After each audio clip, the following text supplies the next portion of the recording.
Hi hello friends, ముందుగా మీరు చూస్తుంది నేను చేస్తుంది బెండకాయ వేంపుడు. దీంట్లో అటుకులు, పప్పులు, కరివేపాకు, బుడవప్పులు వేసుకోవచ్చు. ఆ తర్వాత పెన్నం పెట్టుకొని ఆయిల్ వేసుకుందాం. కాగిన నూనెలో బుడవప్పులు వేంపుకుందాం. వెంటనే అటుకులు వేయరాదు, ఎందుకంటే నూనె వేడి అవ్వదు.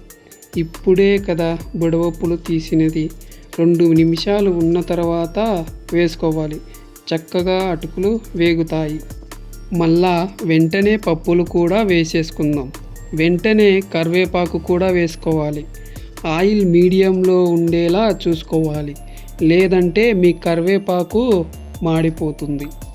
చూశారా, ఇలా వేగిస్తే సరిపోతుంది.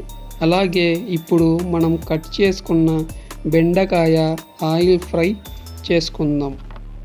బెండకాయ ఫ్రై అయ్యేటప్పుడే కాస్త ఉప్పు పైన రాలుపుకోండి, ఎందుకంటే అప్పుడే బెండకాయ క్రిస్పీ కరుంగా ఉంటాయి. బెండకాయ మొత్తం వేసుకున్న తర్వాత ఇలా అంతా కలిపిన తర్వాత కొద్దిగా ఉప్పు పైన రాలుపుకోండి. కారం కూడా, గరం మసాలా కూడా, ధనియా కూడా, ఇంట్లో చేసిన మసాలా కూడా ఇలా బాగా అంతా కలిసేలా చూసుకోవాలి.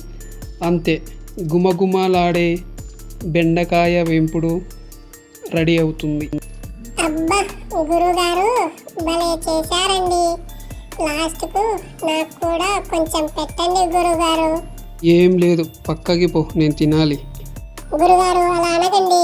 గురుగారు మీరు అలా అనకండి. సర్లే, మనలతో లైక్ చేపి. లైక్ చేయండి, షేర్ చేయండి, సబ్స్క్రైబ్ చేయండి.